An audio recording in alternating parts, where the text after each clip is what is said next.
Have you ever been eating a pizza slice and the cheese just slides off? That's something you might dislike. Well, what about solutions to this? You could always ask Google if you want to.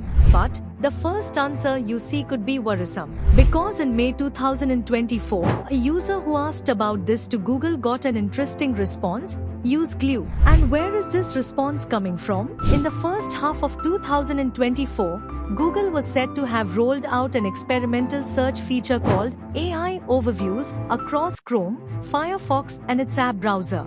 This is said to use generative AI to provide concise summaries of search results, the idea being that users won't have to click a couple of different links to get the response. This may seem like data scraping, and this is said to be a worry to website hosts who are losing traffic because of this. But because of the glue on pizza answer, the concise summaries might lose Google some credibility. Sure, there's an allure of having instantly accessible and synthesized information, but there has to be some semblance of validity to the answers, because there may be unintended, absurd, and potentially dangerous outcomes. And this could leave users questioning the future of search and the wisdom of Google's AI-driven approach. Plus, Google is said to have taken steps to address some of its errors by removing some dangerous and misleading suggestions. And here's another interesting development in 2024 that may explain why this is happening. In February 2024, it was announced that Reddit signed a $60 million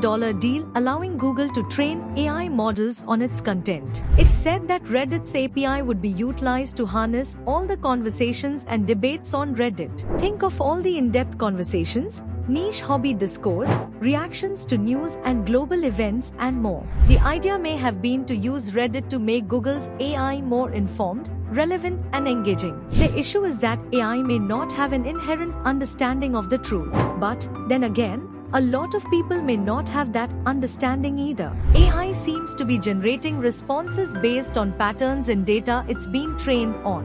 An AI model may be trained on vast swathes of the web, even those parts that could have biases, including conspiracy theories and misinformation. If AI is relying on popular sources instead of credible ones, that may not be cool. Take the glue on pizza case, for instance. The source of this is said to be a Reddit comment older than a decade that jokingly suggests mixing glue into the sauce. Google CEO Sundar Pichai remarked in relation to responsible AI development that they've been cautious and there are areas where they've chosen not to be the first to put a product out. Pichai also mentioned that they've set up good structures around responsible AI and one would continue to see them take their time.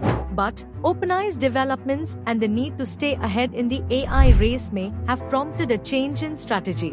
Plus, if Google Search's business model heavily relies on ad revenue generated from users clicking on links, would their revenue streams be impacted? At the same time, searches have become so flooded with AI-generated content that adding before 2023 is being recommended to weed out synthetic content. If a piece of information becomes popular, maybe not because of misinformation, but satire or memes, that could influence AI's outputs. Now, trust in the digital realm might be a fragile commodity. Once it erodes or is lost, it could be hard to rebuild it. Search engine platforms, like Google, might have been previously relying on structured sources of information. So, does the shift to include user-generated content for its AI route mean a more democratized, yet chaotic, form of information dissemination? And are the Google AI mishaps just a temporary stumbling block? Or is this emblematic of a future of what's to come?